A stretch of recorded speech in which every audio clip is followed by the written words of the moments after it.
కాంగ్రెస్ అంటే ఎందుకు అంత పిచ్చి? ఇన్ని రోజులు కూడా కనపడనటువంటి సిరిసిల్ల రాజయ్య మళ్ళీ ఈ మధ్యలో కనపడుతున్నాడు. ఏంటి తన రాజకీయ భవిష్యత్తు ఏంటి? ఇవన్నీ విషయాలు తనతో మాట్లాడి తెలుసుకుందాం. ముందుగా వారిని ఇన్వైట్ చేద్దాం. అన్న నమస్తే. నమస్కారం. బాగున్నారా? అన్న బాగున్నారా మీరు? బాగున్నాం. ఏంటి ఇన్ని రోజులు కనపడని సిరిసిల్ల రాజయ్య గారు ఇప్పుడు మళ్ళీ తెరమీనికి రావడం కారణం ఏంటి?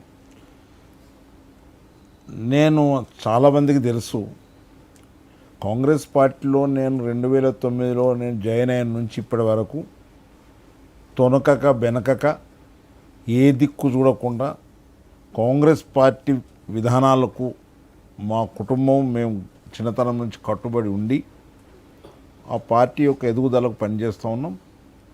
2009లో రాజశేఖర రెడ్డి గారు మా దేవుడు టికెట్ ఇచ్చి 27 రోజులలో నాకు ఎంపీని చేయటం జరిగింది.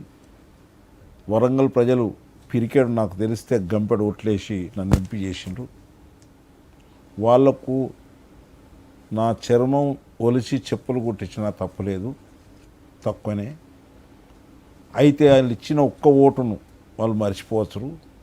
కానీ తెలంగాణ రాష్ట్ర ఉద్యమంలో ముందు వరుసలో నిలబడి తెగబడి నవ్ ఆర్ నెవర్ అనే విధంగా పోరాటం చేసి పార్లమెంట్ లోపల పార్లమెంట్ బయట అనేక ఉద్యమ రూపాలను రూపొందించి అమలు చేసి మా పార్టీని ఒప్పించుతో పాటుగా ఇతర 8 పార్టీలను ఒప్పించి మెప్పించి గల్లీలో సబ్బండ వర్ణాలు లొల్లి చేస్తే ఢిల్లీలో కీలక బిల్లు పెట్టించిన ఘనత కాంగ్రెస్ పార్టీ ఎంపీలకు దక్కుతుంది. ఆ రోజు మీ అందరికి సాదృశ్యంగా చెప్తా ఉన్నాను.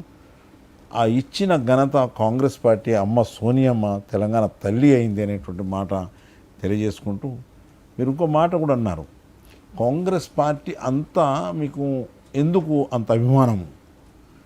చాలామందికి తెలుసు అనుకుంటాను. కాంగ్రెస్ అంటేనే జనం యొక్క సమూహము. కాంగ్రెస్ ఆవిర్భావము ఈ దేశం యొక్క ప్రజల బానిసత్వం నుంచి బయటికి తీసుకొచ్చడానికి, దుర్మార్గ దుష్ట పరిపాలన అయినటువంటి బ్రిటిషర్స్ను బయటికి పంపడానికి జరిగినటువంటి ఏర్పాటైన పార్టీ. తదనంతరం రాజకీయ పార్టీగా రూపొందించుకోవడం జరిగింది.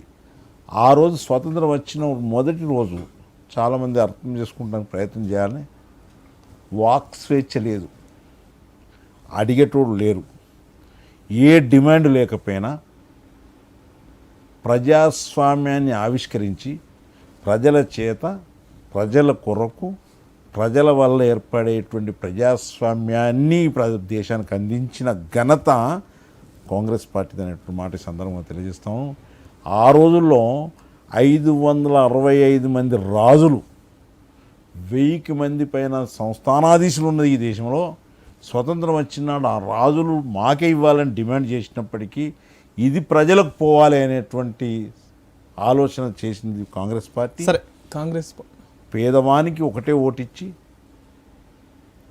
ధనికునికి ఒకటే ఓటిచ్చి, చదువు రాని వానికి ఒకటే ఓటిచ్చి, చదువు వచ్చిన వానికి ఒకటే ఓటిచ్చిన ఘనత డాక్టర్ బిఆర్ అంబేద్కర్కు దక్కితే దాన్ని ఆవిష్కరించిన ఘనత కాంగ్రెస్ పార్టీది. కాబట్టి కాంగ్రెస్ పార్టీ ప్రజల పార్టీ, ప్రజల కొరకు ఏర్పాటు చేయబడ్డ పార్టీ, ప్రజల యొక్క అభివృద్ధి చెందింపజేసి ఈ దేశము అభివృద్ధి చెందిన దేశంలో మార్పు చెందించడానికి ఏర్పాటైనటువంటి పార్టీగా నేను భావిస్తాను. కాబట్టి కాంగ్రెస్ పార్టీకి అంకితమై పనిచేస్తూ ఉన్నాం. సరే,